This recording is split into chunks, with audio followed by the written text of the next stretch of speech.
What's up, guys? I wanted to do a video on cool businesses, acquiring a cool business, because at the end of the day, who doesn't want to own a cool business? This makes me think of back in the old days when I was doing offline deals. One of the more popular categories was owning a restaurant or buying a nightclub, because a lot of people feel like, oh man, that would be so cool. I want to own my own restaurant, have people come in and get to talk to them and hang out with them, or I want to own my own bar and have my buddies come and we're all going to have drinks together, or I want to own my own nightclub and hang out and get to meet all the girls, and I'll be the cool person because I own the nightclub. So all of those things sound like a lot of fun, and but when it comes down to is a lot of times, number one, those businesses have a super high failure rate, and it's very competitive because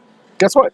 Other people, they want to meet all the girls at the nightclub, and so they're going to try to start a nightclub as well. And so those things are always getting started. There's a whole lot of competition, and a lot of times the failure rate ends up being really, really high, even when you're buying the business and it's already kind of up and going and working. I've just seen over and over where those things just go out of business.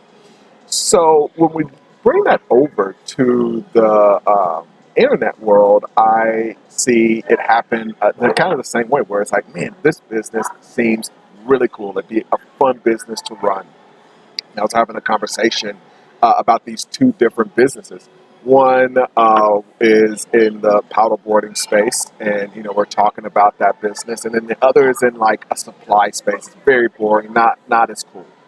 And with the paddleboard business, it's kind of a trendy thing right now, and the business gets free paddleboards. It's just a really neat little business, and it's also a cool thing.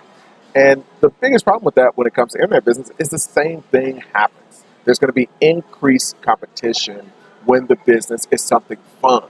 When the business is something trendy or cool, there are going to be more people that are starting.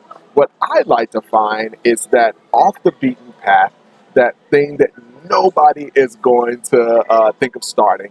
We have a business that is a weather forum. I mean, it's basically a place where weather enthusiasts, there are people that really like talking about the weather, and they come together and they talk and they pay us to hang out and talk to each other about the weather. It's an amazing business, and it's one of those things that I don't care to talk about the weather, but if you can find a niche and there's nobody else that's like itching to start those businesses, it's going to decrease the amount of competition over and over.